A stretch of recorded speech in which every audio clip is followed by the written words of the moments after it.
Call of the Wild: The Angler is a cozy and beautiful looking fishing game that takes us to a variety of outdoor locations in order to catch the best fishes. The game has been out for over a year by now, but it still attracts a lot of new players. And since fishing can be difficult to get started with, in this episode of Plitch Tips and Tricks, we'll give you 4 tips so that you have the best start in the game. Let's dive right in.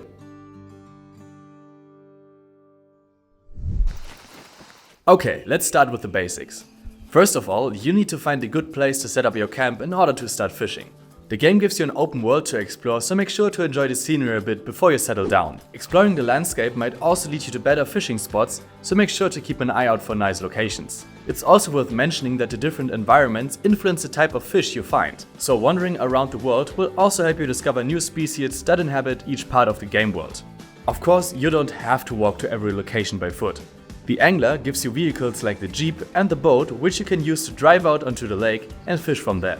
But also be careful, there's no swimming mechanic in the game. Should you fall in the water, you'll respawn. We're here to fish, not be fish. Lovely afternoon for a fish.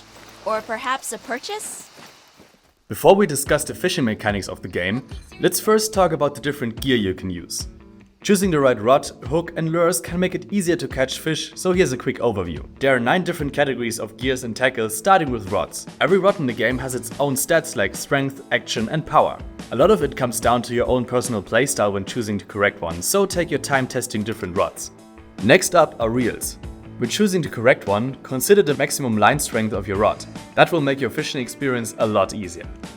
Reels are divided into spinning and bait casting. In total, there are 11 spinning reels and 8 bait casting reels to choose from. Baits are also just as important. There are 2 different types of baits you can use. Natural baits such as pearl barley, liver, marshmallow and eggs, and live baits such as worms, leech and minnows. You can buy all your baits from the local shop owned by shopkeeper Sophia. You'll meet her in the tutorial, so you don't need to be worried that you might miss her. A customer? A real-life customer? Come on in.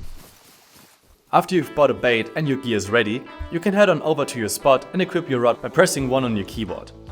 Next, hold down the left mouse button to cast the rod and pull the mouse back. Push the mouse forward quickly and release the left mouse button to throw out your line.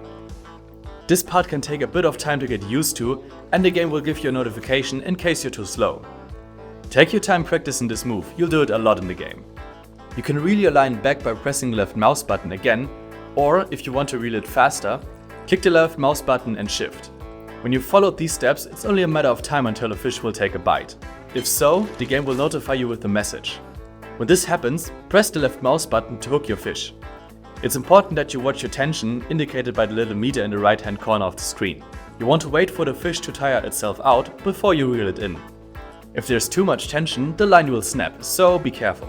But if you did it right, you soon hold your first fish in your hands. Time for a victory photo. Now that you've got the most important gameplay mechanics down, let's talk about some general gameplay tips. Over the course of the game, you'll come across different outposts, trailheads and point of interest. Make sure to unlock all of them to make fast traveling around the map easier. A good place to start is the Golden Tour. It's a tutorial mission that will unlock all 4 outposts in the game.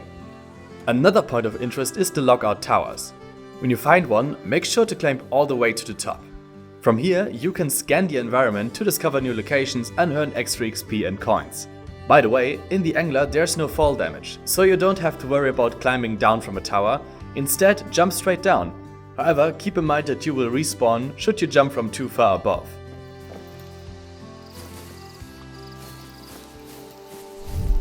And there you have it. 4 tips to ensure that you have the best start in the game. What other tips do you know for the game? Let us know down in the comments. Also, don't forget to check out our tips and tricks blog for the game. You can find a link to it in the video description.